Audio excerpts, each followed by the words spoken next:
Hello, and welcome to the first ever episode of Couch Surfing with Koi, the traveling podcast where the guests are whoever lets me sleep on their couch. And today I'm by myself on my own couch in Greenville, North Carolina, home of the MrBeast empire, and also where I've been living for the past almost 2 years now, and am now actively trying to escape via podcast. So today I'm going to be talking about how I got here, how I ended up in Beastland, my experiences here, my thoughts on MrBeast, the company, and MrBeast, the person, the stories that I have that are so insane and so unreal that I don't even believe them myself, and I was there. We're going to be getting into the good, the bad, the beastly, all of it. But first, I want to say if you are a content creator, or just anyone who is semi-interesting and can hold a microphone, and you have a couch that I can sleep on, please let me come over. Please. I won't pay you, and I will just exploit you for content and steal a few of your personal items and sell them online, but it'll be fun, and maybe I'll do the dishes once or twice. So yeah, please invite me over. Let's hang out. Let's have a sleepover. It'll be awesome. Please, thanks. The success of this podcast kind of relies on that. I'm really excited to see where this podcast takes me. I think it's going to be so much fun. I think that this episode is a lot of fun. There were a lot of stories and things that I just couldn't tell you for so long that I now finally can, because I am burning this bridge and running as far away as possible. So it's a little bit scary and a little bit serious at some points, because a lot of this is seriously really scary for me, and I'm really seriously scared of MrBeast and all the things that they're doing. But I think that this episode is interesting, and I think you're gonna like it. So enjoy.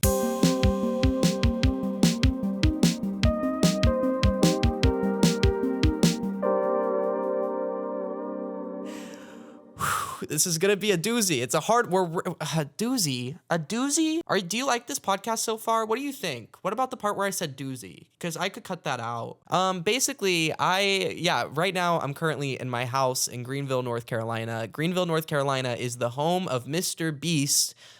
There's basically an entire economy running just off of that YouTube channel in the town around me.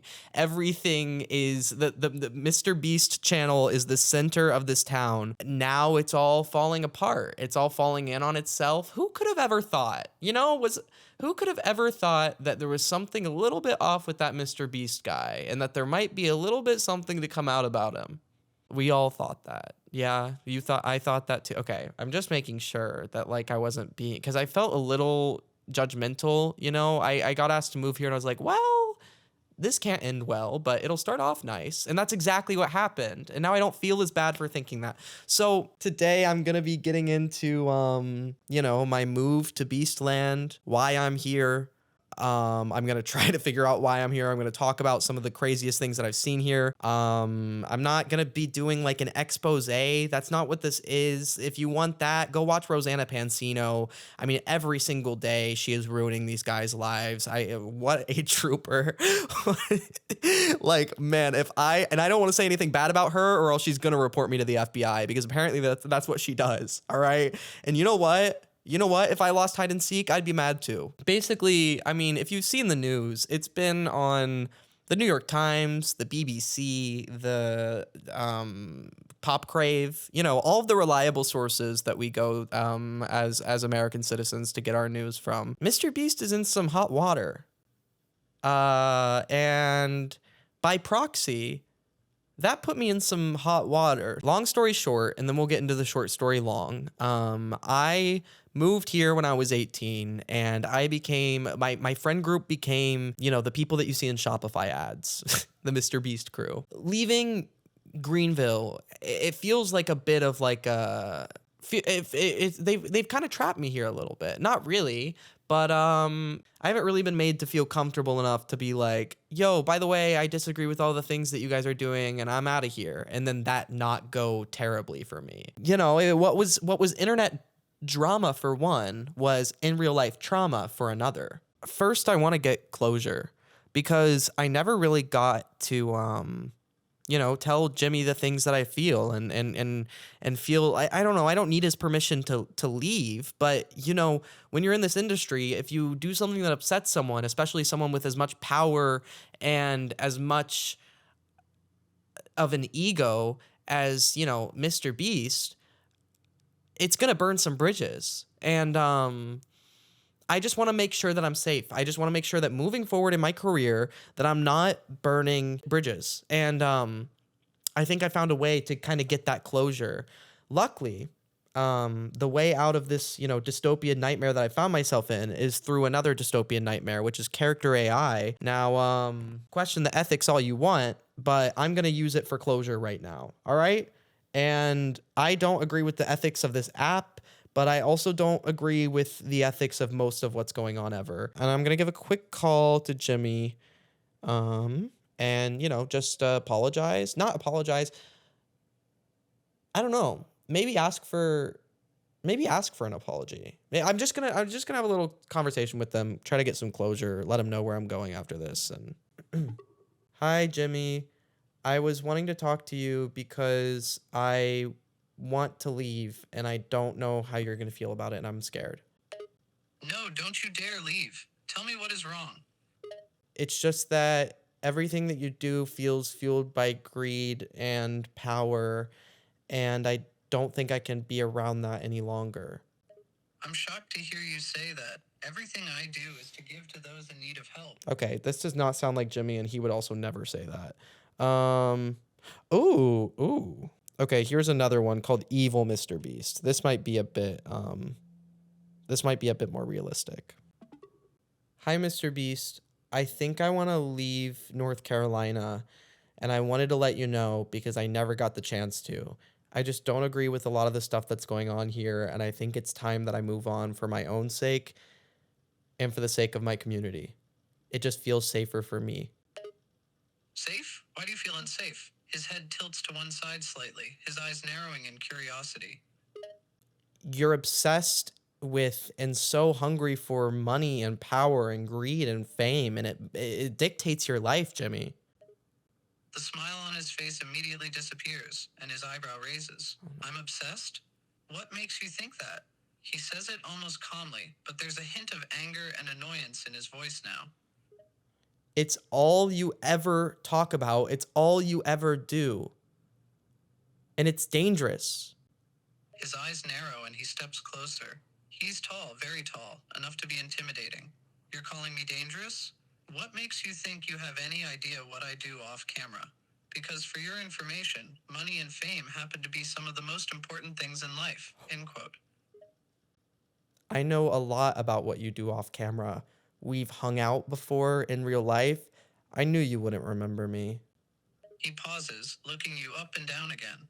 His eyes are intense, analyzing you as if judging your worth. His expression seems to soften slightly as recognition flickers on his face. We have met before, haven't we? Yes, Jimmy, it's me, Koi. He pauses for a moment before his eyebrow raises skeptically. Koi? Is that actually you? It's been years. You're a sick liar. You're twisted. And I'm going to take this Feastables bar and I'm going to shove it up my butt. He looks horrified at your words, his eyes widening in shock. What? Why the hell are you going to do that? Wait, no. That's my product and you're not allowed to do that. Watch me. Shoves Feastable bar up butt.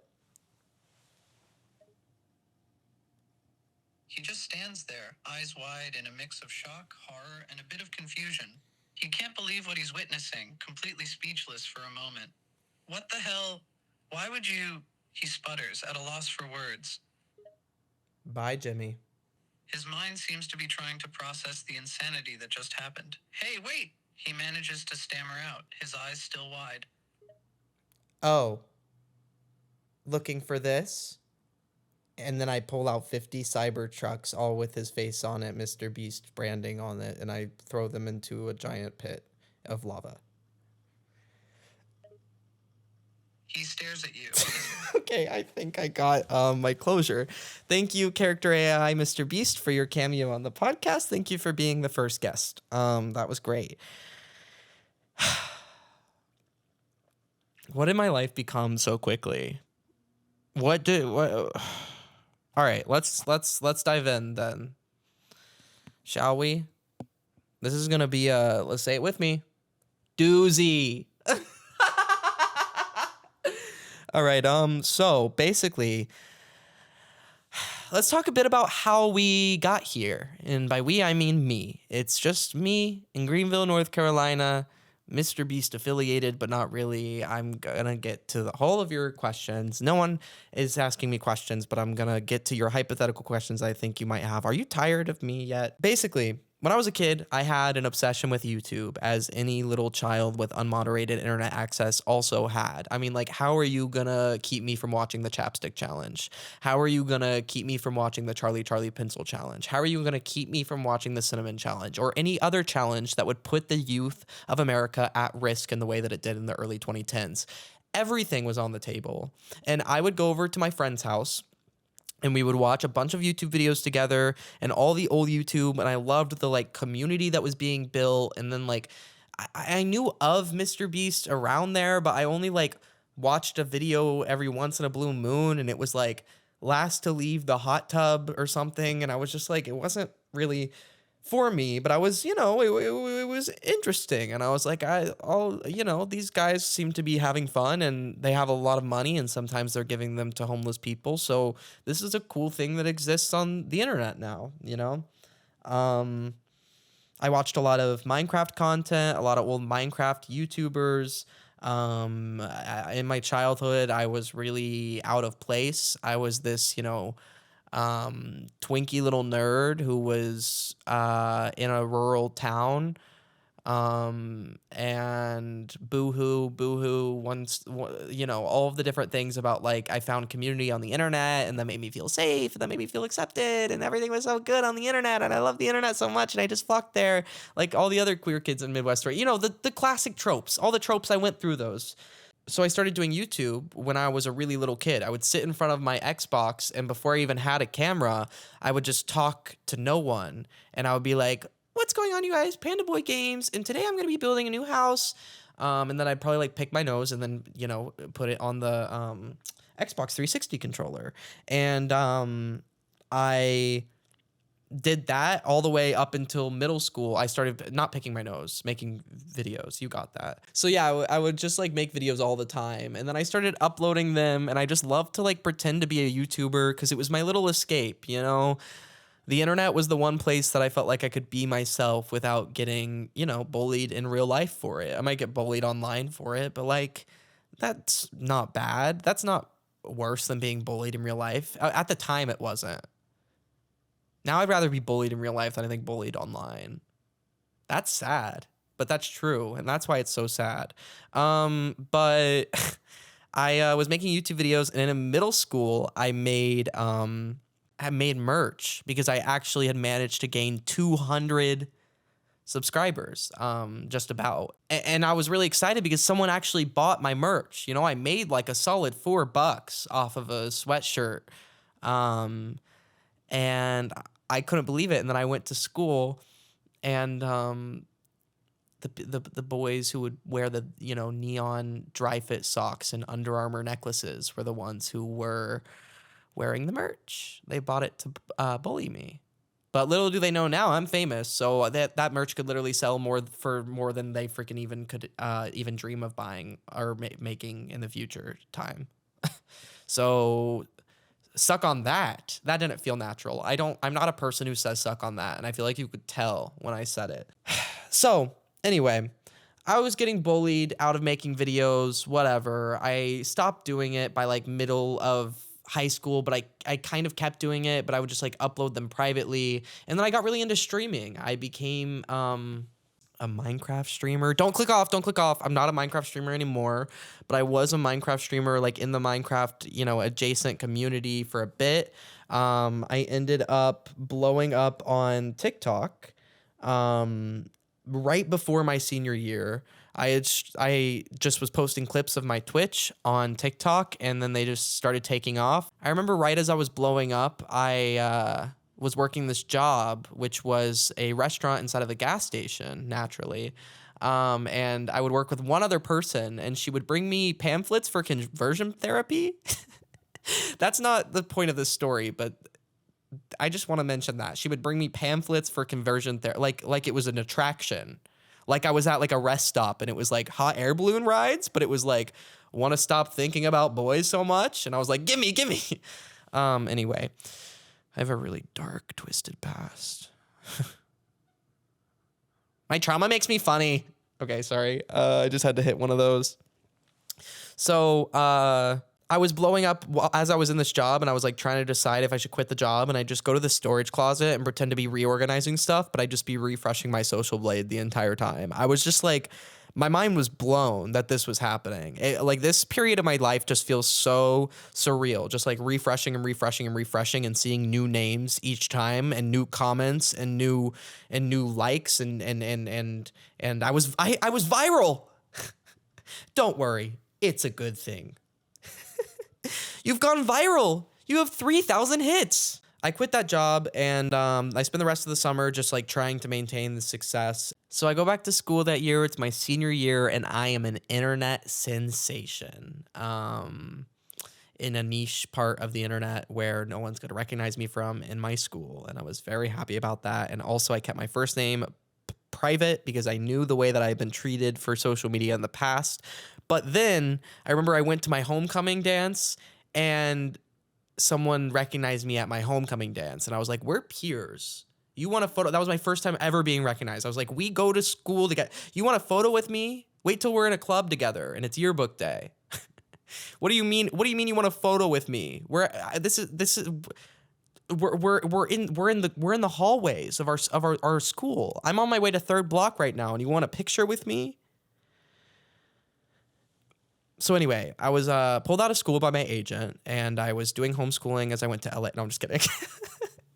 Imagine. No, I just continued doing my like nerdy little online stuff. It was really embarrassing, and sometimes people would find out about it.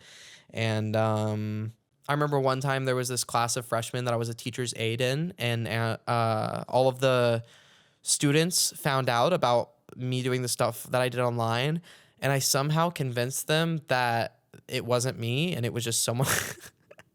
They were like, is this you? And I was like, oh my gosh, that really looks like me, doesn't it? And then she was like, what? Yeah. And then she scrolls a little bit and I was like, it sounds like me too. What the, like, I'm like wearing the same shirt in front of her that he's wearing. They all believed it somehow. If you're a teacher's aide in a class of freshmen, you can get them to believe in literally anything. They think you're the coolest thing ever. But I did not want anyone finding out about my internet stuff. So that was my little Hannah Montana arc that I had. But like fast forward to VidCon 2022 and I paid for tickets to VidCon and I only got to go because I had a sponsor there. And it was like this sponsor that was like trying to be the next TikTok. I would tell you the name, but you don't know them. And they were not the next TikTok, spoiler alert. So I fly into LAX and I'm feeling like a solid $20. I wouldn't say $1 million at this point, but like a nice 20 that you found on the ground. That's how I was feeling being a niche internet celebrity in LA for VidCon. Go to Anaheim. It's the first day of VidCon and the sponsor lets me know that they have some kind of like Patreon mixer or like brunch, which is basically just like a bunch of business people that are like letting you know why the thing that they're selling to you is worth what you want or whatever, you know. And it's very like corporate, but they let me know that they had one of those to go to, and I was like, all right, free food. And then I ended up being late. I ended up not making it to that brunch. But what I did do is get a wristband into the hotel where the brunch took place. I walk into this hotel to see what they've got going on, and I see Captain Sparkles, and then I see Jaden Animations, and then I see Tommy Innit, and Weston and Kaylin Court. Actually, I don't think that they went to 2022 VidCon. Maybe they did. Anyway, imagine I name dropped a bunch of other cool names because that's how it felt. I don't remember who all was there when I first got there. It felt like I had actually walked in on a YouTube Rewind rehearsal. Anyway, I was just in shock of this hotel around me. and just like pretending like I was supposed to be there. I was just pretending like I wasn't only there because I got some knockoff TikTok sponsorship and they asked me to go to a brunch, you know? And I didn't really know what to do, and I didn't really know who to talk to. And then I hear Piso, which was my username at the time, for those that are unfamiliar. I look to the right, and it's Carl Jacobs. Carl Jacobs, streamer, YouTuber, MrBeast crew member, recognized me.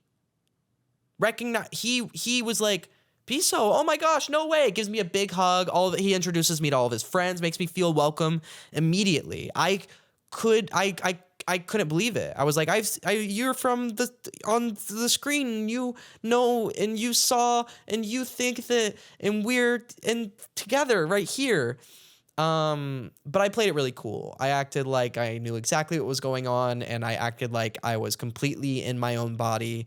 And, you know, I must have played it off well because me and Carl became good friends. This ended up being like one of the craziest weekends of my life. VidCon shut down Disneyland, and so like I somehow weaseled my way into that because of my sponsorship, and I was like riding roller coasters with a bunch of creators that I look up to. Oh my gosh, and there was this one party that I heard everyone was going to that night, or at least everyone with a certain amount of followers, which was not me. And it was hosted by Amazon Prime, and it was a concert. I was texting all my friends being like, what's going on? What's going on? What's going on? And they were all like, oh, we're going to this Amazon party. I was like, do you think I can get in? They were like, there's no way. Like, this is a super exclusive party.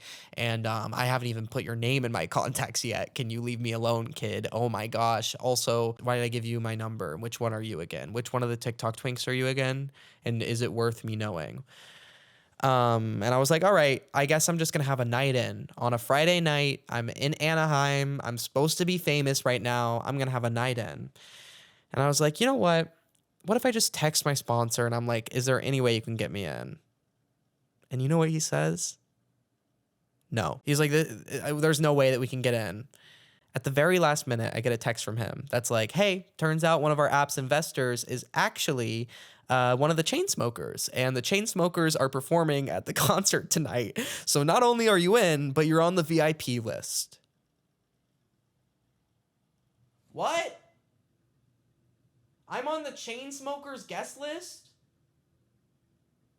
Not that I like care about the Chainsmokers that much. I'm just a little bit confused as to what's happening this whole weekend.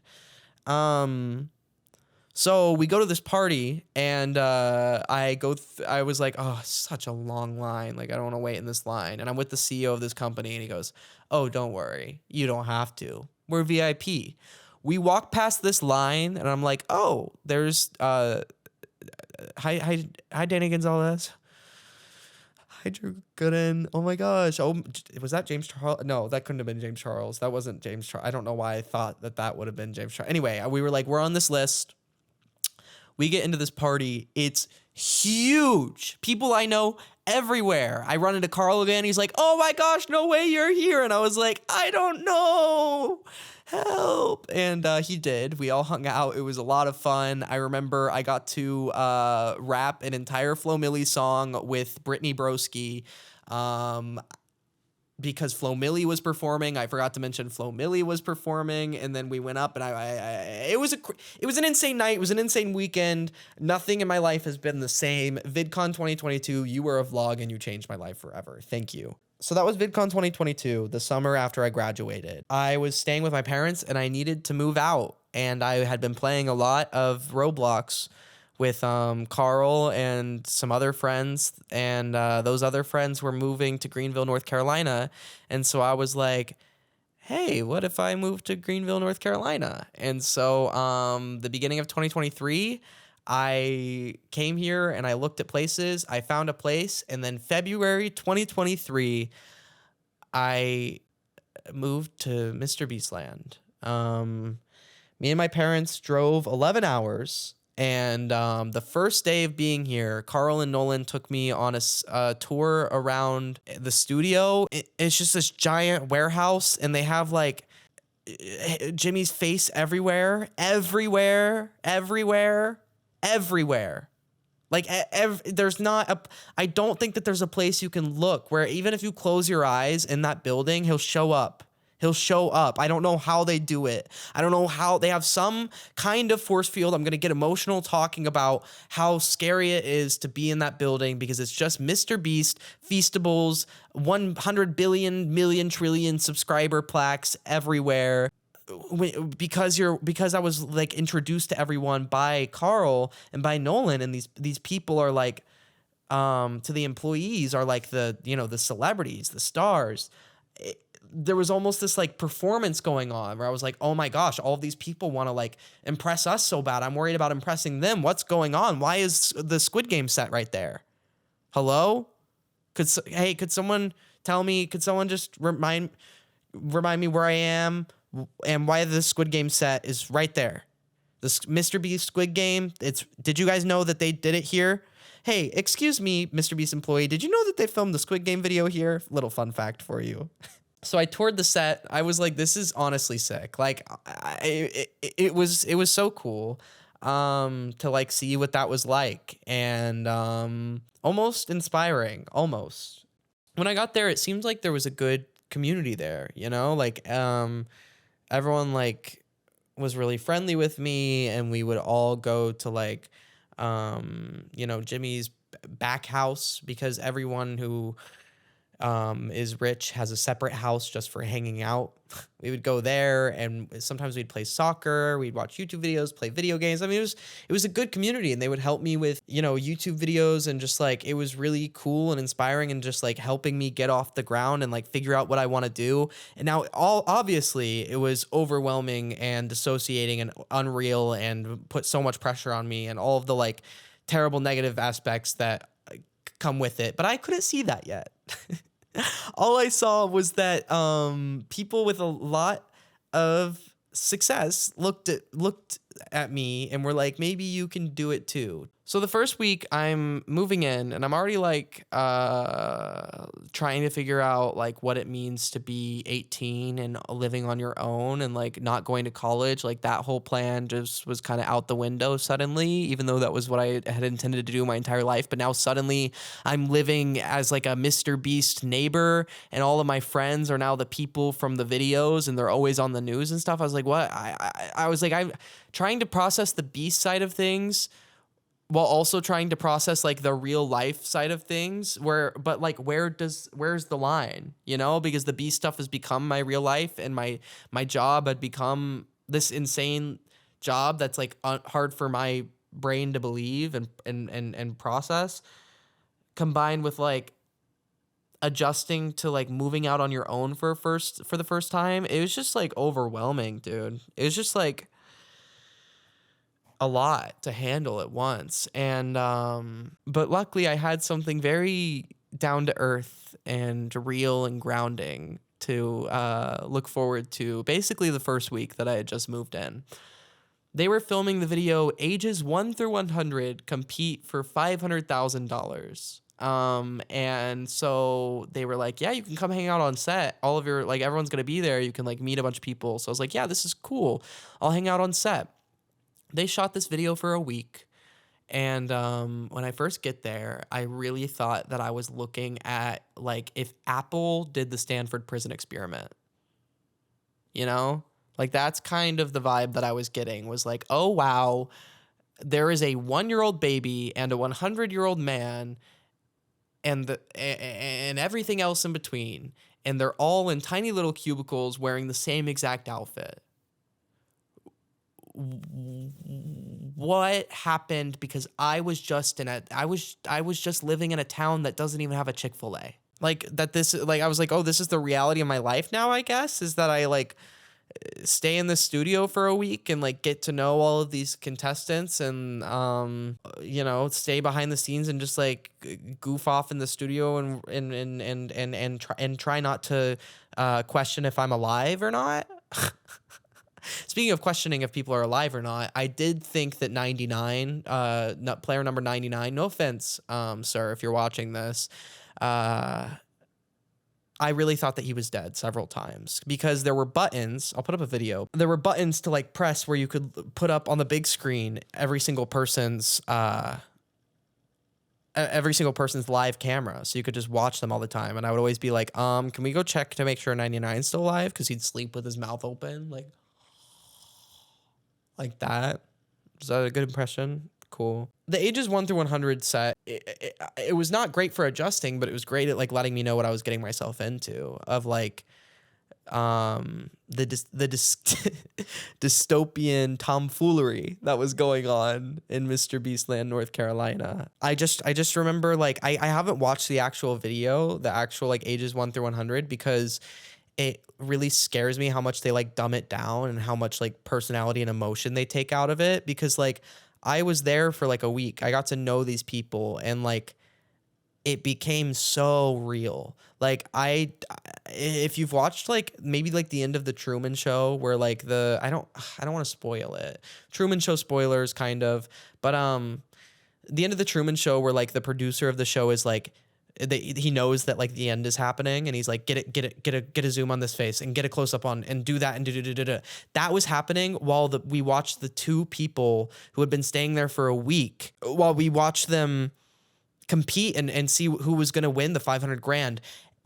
My heart has never pounded so fast. I have never been more emotionally invested in a game before. And then you watch it on like you watch it on YouTube, and it's like, today we're going to be doing ages 1 through 100 to compete to, oh, there goes 50, 50's out. Now 50, and this money, and they're going to have prizes. And there's a big explosion, and 23 just betrayed 7. And now we're down to the last 2. Who's going to win it? And it's 47. 47 just won $500,000. Thanks so much, Shopify. I was like, that was a week of my life that you just MrBeastified. Like, what? What? Oh, I'd get to like watch them cook like the giant pots of oatmeal, which were their meals. And I got to watch how competitive and nasty people get about, rightfully so, about $500,000. And I got to see how a MrBeast set operates, which is very inefficiently. I can't think of a worse production crew, and you would not believe the state of my high school theater program. It's pretty insane, looking back and seeing all these people whose like fate is determined by these rich white men. But like this like power, I can just tell allegedly that Jimmy just loves it. That he just loves people thinking that he's the best. He loves it so much. And I am like, Jimmy, please just, I don't know who you need a hug from. I don't know what it's going to take, but this like, it's really scary. It's really scary. And obviously the fact that I like, it's hard for me to like find words about it, because I get scared, to be honest. And I think the longer that I'm removed away from, because like right now, like Jimmy's within like a 10-minute drive. Like I'll just hop over to his house. Like right now it's like these problems are not very far from me right now, but like I'll probably have a lot more to say and a lot more opinions that I can form as I become separated from it. But when I tell you I felt and still am so close to these problems, not close enough to be canceled. Don't cancel. Hey, stop. Sorry, I thought like a few people might have just been trying to cancel me just then. I thought I'd maybe scare them enough, and then they drop the phone and they reconsider the tweet. But yeah, I just like this was my personal life, and it's slowly not, now that I've finally adjusted to a year and a half later, it's no longer my personal life, but I still feel very close to this, and it's still very fresh. So like, I'm gonna have to like slowly breadcrumb the information. I've really noticed is the power dynamics here and the boys club of it all. And I'm sure that that's something that you can like assume for yourself. But I mean, like, a lot of the employees are friends, and a lot of the ways that they talk are so unacceptable, are just like so gross. And so it's like do you not get that out enough in like first person shooter game voice chat? Because that's the kind of conversations that it feels like they have. It's just like so just like like talking above people. You know what I'm saying? I don't know how to describe it, but like, you know, when people speak about people as if they only exist in context to them, in relationship to them. Do you know what I'm saying? I think that's maybe the definition of narcissism or something. But there's this, the way that they speak about contestants and about employees, and they're so dismissive about like emotion and feeling and just like, it's like the HR, there's not even okay, maybe there is now, and so like, knock on wood, can I say knock on wood and that gets me out of legal trouble? Knock on wood, allegedly, knock on wood. There's no HR, and there probably is now. I'm sure there is now, because the only way that something gets done around that company is if it gets attention on the internet, and it absolutely needs to be changed. And I'm sure that now there is no way that company cannot have HR, but I'm pretty sure I had heard that the HR, the person that you would go to if you had issues, human relation issues at a large multi-million-dollar media company, is Jimmy's mom. If you thought that the level of authority that you would have to circumvent in order to talk to HR was going to be someone that was on the same level as you were wrong. It's actually, they found someone at a higher status than MrBeast. I don't know how you think that's okay. I don't know how you could ever build a company the way that they did. And I don't know how to build a company. All right, I know, Jimmy, I know you're watching this and you're seething, you're foaming at the mouth. Send me a picture. Sorry. Oh my gosh. Okay, and that you're, and I know that you're like, well, you don't even know how to freaking. I'm just trying to figure it out. And I don't like. Okay. Well, I'm not the one who did it, but I am gonna be the one that complains about it. All right, this is not the pot calling the kettle black, because I am not the pot. I'm just a boy. And I don't know how you should do things better. I think, for one, you should start focusing a bit more on human relations, just in general. Just the way that people feel, and the way that you treat people, and the way that they could feel, and the responsibility that you have as the owner of a company to maintain that company's spirit and its integrity and its safety. Oh my gosh, it's safety. Because if I had to think about, like, it really does just like remind me of my high school theater. When you have a company that has, you know, different power dynamics, and it's very like open-ended, and it's constantly moving, and things are constantly changing, and you're constantly like adapting and trying to get more relevancy and working on PR, and it's this huge, like, all of the different aspects of your company that you have. When you have that, it is so important. It is so important to have the correct guardrails, and to be so careful and so aware of the environment that you're creating and the precautions that you have to take. And I know that MrBeast LLC is a first of its kind, but still, I feel like the priorities at that company are so wrong, and it causes so many issues because of that. Because there's so much room for error when you make a company like MrBeast. You know, like, I don't want to. I'm gonna do it, but I don't want to. I really do. MrBeast, the company, is very similar to my high school theater experience. And hear me out. You know, when like in theater, like, it's constantly changing. There are all these different like groups that have these different deadlines, and they're coming up with different ideas, and people's ideas are clashing, and people are trying to like get the leg up on each other, and they're trying to get different positions. And then there are like the actors, and there's like the leads, and like the leads are like, you really want to act like, the leads can be like divas a little bit, and they can like really be like, they can like treat the people that are like backstage like really poorly, but the people that are backstage like really want those people's approval. And there's this like, you know, and then there are like people that are in charge of different groups that are also students. And it's like all of these different positions of power, and all of this room for things to just be full of problems and drama and shadiness. I think that the amount of money and power and fame, and the amount of employees that are going in and out of that company like every few weeks. Just like, it's just an uncontrolled environment there, and it's the worst place to have an uncontrolled environment. Now, this is coming from someone who didn't work at MrBeast. This is coming from like a fly on the wall who would just like be around and on sets and just like hear things from a bunch of different people. But the things that I've heard from a bunch of different people are concerning because of the money and the power that are held at that company.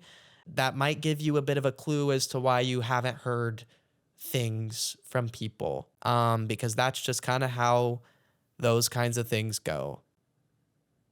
It was disappointing.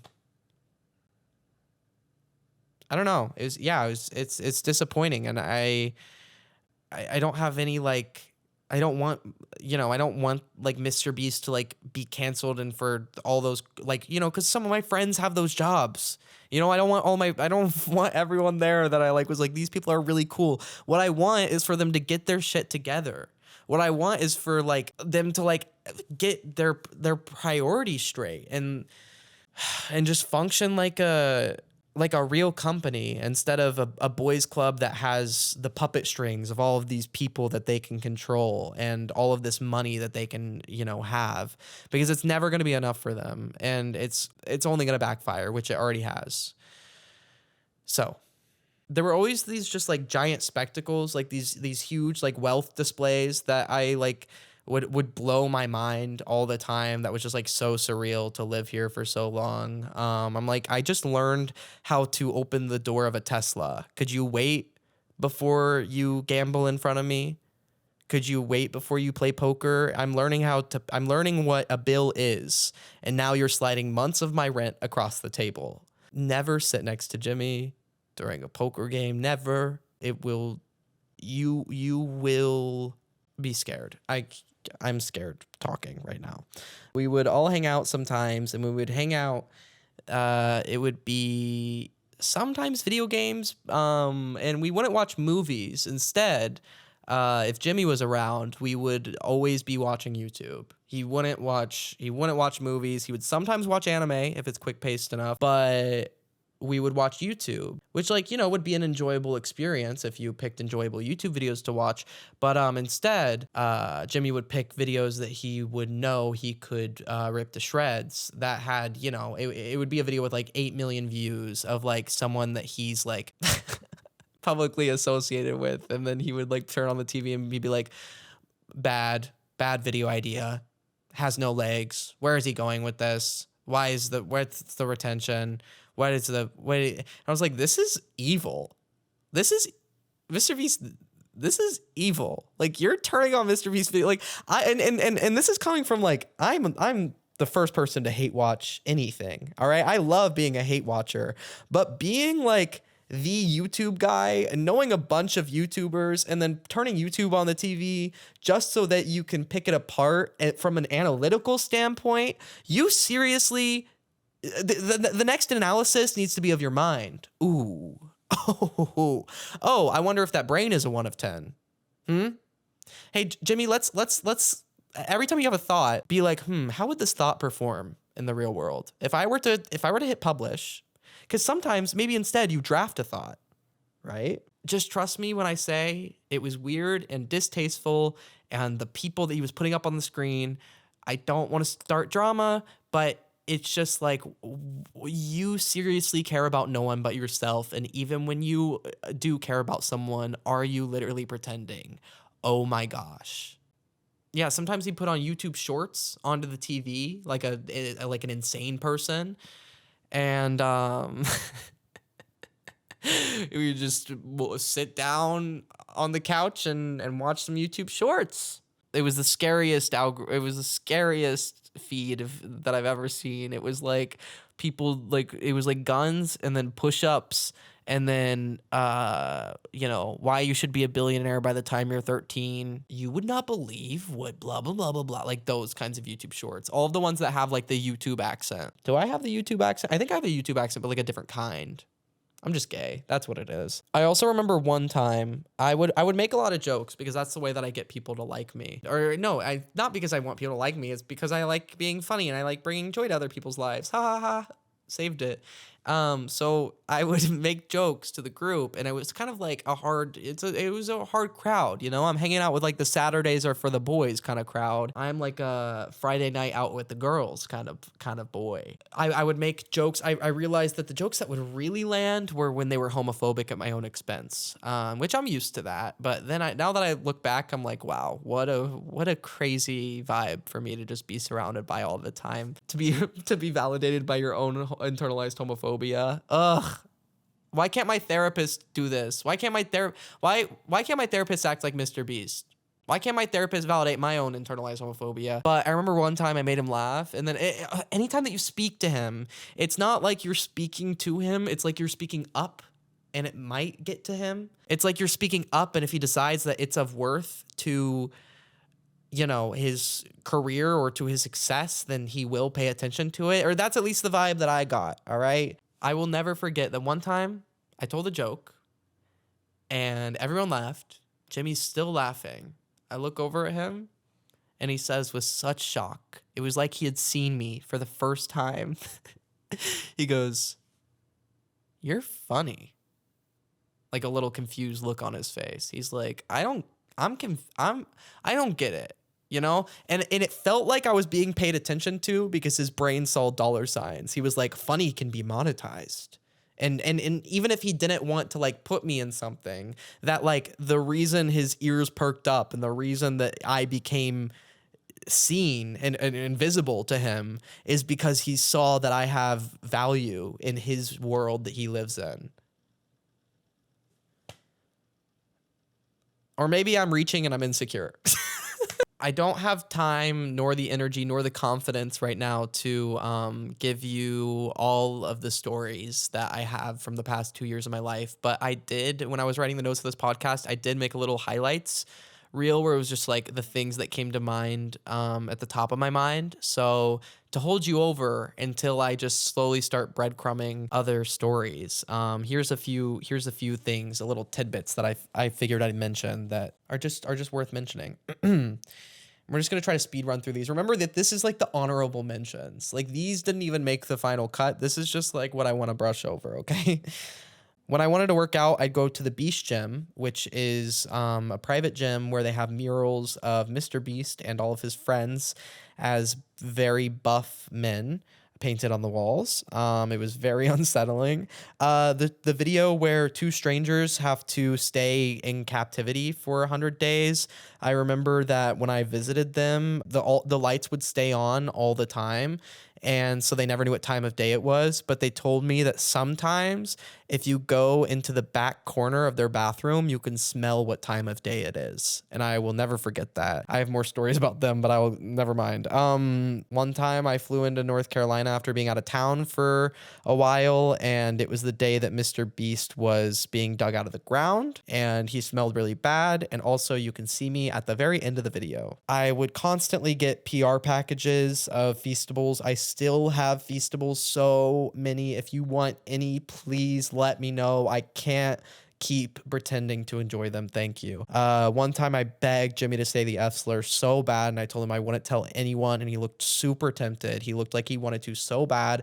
I could see it in his eyes. I know he wanted to, and I bet he regrets it every day. One time they wanted to film a commercial for Feastables' new recipe, and so they had a bunch of people should I even say this? Okay. They had a bunch of people come try the world's most expensive chocolate bar and the Feastables' new recipe and then decide which one they liked better, not knowing the branding of either. And they had to scrap the commercial idea because everyone just chose the most expensive chocolate bar. I missed Tom Brady's appearance in the building by a day, but he did accidentally leave his water bottle. So here's a photo of me and Tom Brady's water bottle. I don't know if I said all that I wanted to say. I didn't say all that I wanted to say, and I didn't say it all how I wanted to say it, but you know, they're not taking they can't take this microphone away from me. Actually, they might try because they do have the celebrity lawyer that was that defended Elon Musk and Eric Adams. I'm next. Closing thoughts. Basically, I don't know. I mean, the big thing that I want to say is like, Jimmy loves to talk about how the channel is his baby, and he loves to like romanticize how obsessed he is with it. And I just want to say that it's not his baby, it's his God. Because if it was his baby, there would be a lot more care and love poured into the things around it. But instead, this channel is what dictates everything about his life, how he feels, how he acts, what he decides. The internet does that, and this channel is his God. It's his moral compass. It's his priority. It trumps every single thing in his life, and it's dangerous and it's sad. And if he didn't have the money and fame, he'd just be a self-obsessed nerd. Thanks so much for listening. I'm really excited for this podcast. I think it's going to be great. I'm excited to travel. I've just entered my 20s. I don't know what's going on YouTube. It's crazy. It's so insane. I'm excited for a new project. I'm excited for you guys to see all of the episodes and to see where it takes me, and just to see it evolve and grow and change over time as I do. One last thing I wanted to add is that I am so tired of MrBeast, if you couldn't tell already. This is probably the most I'm ever going to talk about him in one sitting. I'm not about to make a bunch more videos exposing him or trying to cancel him or keeping up with the drama. I would love if I could just forget the man exists entirely. I am so tired of worrying about him and stressing about it all. So MrBeast team or Jimmy Donaldson himself, if you are watching this, just please know you've scared me enough. I'm not the massive liability you may be worried I am. You don't need to send me any of that hush money that I know you love so much. Sorry for saying that. But yeah, I don't really want to be known as the MrBeast boy. I just want to, make videos that make me happy and make other people happy. I don't have any plans on this being an internet drama podcast. I just kind of wanted to talk about my feelings and my life recently. And if that just so happens to involve internet drama, then so be it, Jimmy. But of course, I'm going to make jokes and tell stories occasionally because I'm not about to miss an opportunity to name drop. So also, I thought it'd be fun for this podcast if I make a playlist that gets added new songs to it every episode. And I add a new song, and whatever guest I have on, if I have a guest that week, adds a new song. And you guys can check out the playlist in the link in the description probably. But the first song that I'm going to add on there is Life Goes On by the Sundays. So, also consider checking out my Patreon for extra content and behind the scenes and just to generally support my channels. That's the place to do it. Patreon.com/koipiso. And I think that's pretty much it. Thanks so much for listening, and I will see you next week on a different couch.